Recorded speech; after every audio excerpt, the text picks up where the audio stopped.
نحمده ونصلي ونسلم على رسوله الكريم اما بعد فاعوذ بالله من الشيطان الرجيم بسم الله الرحمن الرحيم وجاهدوا في الله حق جهاده هو اجتباكم وما جعل عليكم في الدين من حرج وقال الله تبارك وتعالى في مقام آخر ولا تقولوا لمن يقتل في سبيل الله اموات بل احياء ولكن لا تشعرون صدق اللہ العظیم وصدق رسولہ النبی الکریم۔ میرے واجب الاحترام قابل صدر اکرام، میں نے آپ حضرات کے سامنے قرآن مجید کے 2 آیات مبارک کا جو بیان کیا ہے۔ سامعین محترم، قاضی کا کام ہوتا ہے فیصلہ کرنا، اور مفتی کا کام ہوتا ہے فتویٰ دینا، اور مجاہد کا کام ہوتا ہے جہاد کرنا، اور تبلیغ والوں کا کام ہوتا ہے دعوت دینا، اور ایک ہوتا ہے کتا جو ہر جگہ بھونکتا ہے رہتا ہے۔ تو آپ کو میں نے کہا قاضی کا کام ہے فیصلہ کرنا، مفتی کا کام ہے فتویٰ دینا، اور مجاہد کا کام ہے جہاد کرنا، تبلیغ والوں کا کام ہے دعوت تبلیغ دینا، مسلمانوں کو اور غیر مسلم دونوں کو دعوت تبلیغ دینا، اور کتوں کا کام ہوتا ہے بھونکنا۔ سامعین محترم، جو بندہ جہاد کے لیے جا نہیں سکتا، اگر وہ ان کے ساتھ تعاون بھی کرتا ہے تو اس کے برابر اسے ثواب ملے گا۔ ایک بندہ تبلیغ میں جا نہیں سکتا، 40 دن لگا نہیں سکتا، 4 ماہ لگا نہیں سکتا، سال کے لیے جا نہیں سکتا،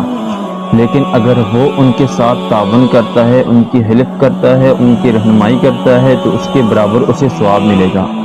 اسی طرح ایک مجاہد ہے جو اپنا جان دینے کے لیے تیار ہے مگر مال اس کے پاس نہیں ہے، جو اس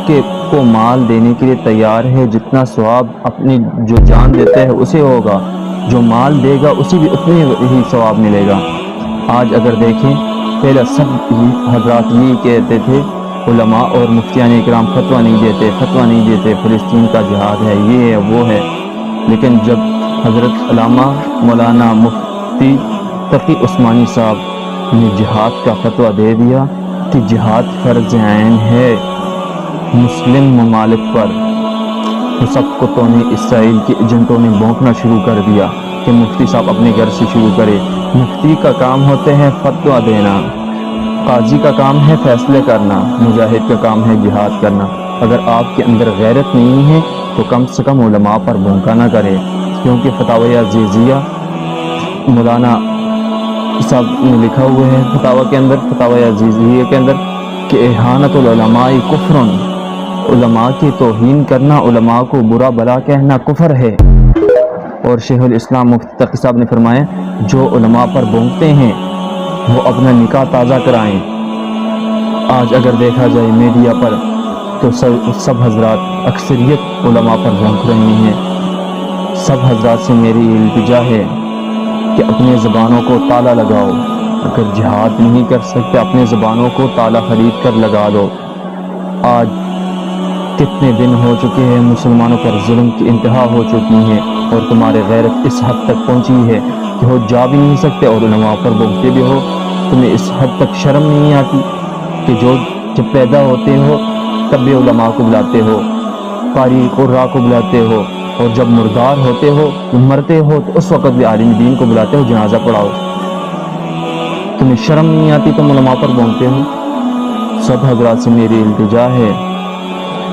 کہ کم سے کم اگر جہاد کے لیے نہیں جا سکتے تو علماء پر بھونکنا چھوڑ دے، ورنہ کل قیامت کے دن گرفت ہوگی اس پر، کیونکہ یا تو ان کے ساتھ تعاون کرے علماء کے ساتھ جو جس میدان میں بھی ہے، جس محاذ پر بھی ہے، جس جگہ وہ کام کر رہی ہیں، اگر آپ ساتھ نہیں دے سکتے تو اپنے منہ کو تالا لگا لو، علماء پر بھونکا نہ کرے، ہرگز اپنی زبان کو سنبھال کر رکھے، ورنہ ایک وقت ایسا آئے گا کہ آپ بولیں گے کہ یہ ہو، لیکن آپ کے قریب تک آنے نہیں آئے گا کوئی بھی مسلم۔ دیکھیں مشرف کو دیکھیں، وہ بھی علماء پر ظلم کر رہا تھا، تشدد کر رہا تھا، لیکن جب اللہ کی گرفت میں آیا تو اللہ نے اسے ذلیل اور رسوا کر دیا۔ سارے میں عالمی دنیا نے اسے دیکھا کہ کیسے بیماری میں اللہ پاک نے اسے مبتلا کر دیا۔ جو اس کو مشرف بے ایمان کو بیماری لگی تھی وہ دنیا میں صرف 3 بندوں کو لگی ہے، ایک مشرف ہے، اور ایک فرعون ہے، اور تیسرا میرے ذہن سے اس وقت نکل چکا ہے کہ صرف یہ 3 بندوں کو یہ بیماری لگی ہے۔ اللہ تعالی ہمیں ان سے بچنے کی توفیق عطا فرمائے، اور علماء کا ساتھ دینے کے اللہ پاک ہمیں توفیق عطا فرمائے، اور اعزا مسلمانوں کے لیے دعا کرنے کے لیے اللہ پاک ہمارے اندر جذبہ پیدا کرے، اور اسرائیل مرد آباد اور اسرائیل لعنتیوں پر ہمیں لعنت بھیجنے کی توفیق عطا فرمائے، کیونکہ ان کے پروڈکٹ جب ہم استعمال کریں گے تو یہی ہمارے پیسے ان مسلمان بچوں پر استعمال ہوں گے، اور وہی